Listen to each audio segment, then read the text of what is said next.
काले रात की चादर ने धीरे धीरे गांव को आवरण कर लिया। चिरंतन घरों के साये ने डरावनी छाया बिखेर दी। गांव की राहें सुनसान थीं, जैसे कि किसी अदृश्य भूतिया शक्ति की आत्मा उनमें बस गई हो। उस रात लोगों के घरों से कुछ अजीब सी आवाजें आने लगी। गर्दनों पर सर्दी का संघर्ष महसूस होने लगा।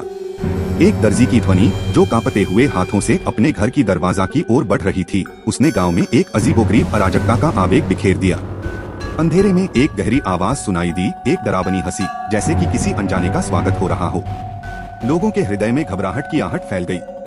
वहाँ गांव के किनारे पर एक पुराना हाथी अब अपने आत्मा को स्वतंत्र करने के लिए बंदूक और तलवार से लदा हुआ था।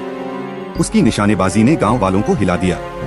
एक जगह एक पुरानी कुएं की खोज करने वाले एक जोड़ा अचानक गांव से गायब हो गया। जब उनके दोस्तों ने खोज की शुरुआत की, वे कुएं के बिल्कुल पास एक अजीब शव पाए। उसकी आंखों में भयानक डर था।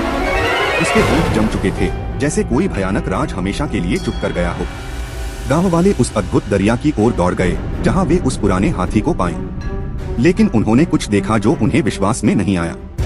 हाथी की आंखों में वही भयानक डर था जो उस मृत शव में था। जैसे ही वे वहां पहुंचे, उन्हें एक विषय पर एक अद्भुत सत्य का पता चला। वे जगह गहरी हवा के गहरे अंदर की ओर जा रहे थे, जहां एक अद्भुत रहस्य छिपा था। वे वहां पहुंचे और जब उन्होंने नीचे झटका लगाया तो वे एक भयानक खोज देख रहे थे। वे गहरे अंधेरे में खोए हुए थे, जहां उन्हें दिखाई देने वाला कुछ भी नहीं था, सिवाय एक अजीब और डरावनी हासिल आवाज के। गांव की चादर में उस अद्भुत रहस्य का खुलासा हुआ। वह जगह किसी भूतिया शासक की अंतिम सांस्कृतिक वारिस थी।